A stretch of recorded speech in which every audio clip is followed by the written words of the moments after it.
बहुत समय पहले धरती पर धर्म और अधर्म के बीच एक अदृश्य युद्ध चल रहा था। मनुष्य अपने स्वार्थ में इतना डूब गया था कि उसने देवताओं की पूजा छोड़ दी और जंगलों में जहां कभी भगवान का वास था वहां अब केवल पत्थर और मौन रह गया था। उसी समय नीलवर्ण भगवान विष्णु ने देखा कि भक्ति की जड़ कमजोर हो चुकी है। उन्होंने तय किया कि वे एक ऐसी लीला करेंगे जिससे मनुष्य फिर से ईश्वर की सच्ची शक्ति को पहचान सके।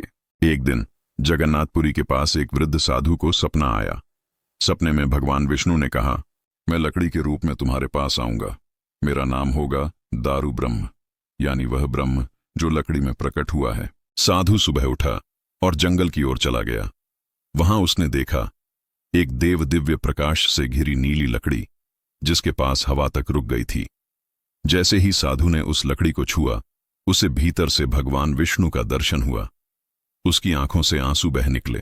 उसी समय आसमान से एक तीर आकर उस लकड़ी के अंगूठे में जा लगा, लेकिन वहां से खून नहीं बल्कि नीली रोशनी निकली। यह वही क्षण था जब भगवान ने संकेत दिया कि देह नहीं, आत्मा ही अमर है। यह तीर उस कर्म का प्रतीक था जो शरीर को चोट पहुंचाता है लेकिन आत्मा को नहीं। साधु ने उस लकड़ी को मंदिर में लाकर एक मूर्ति का रूप दिया और जैसे ही मूर्ति का निर्माण पूरा हुआ, उसमें से तेज प्रकाश निकला। भगवान विष्णु स्वयं दारू ब्रह्म के रूप में प्रकट हो गए। उस दिन से लोग समझ गए कि ईश्वर किसी रूप में नहीं बंधे, वह पत्थर में, लकड़ी में, हवा में, हर जीव में विद्यमान है।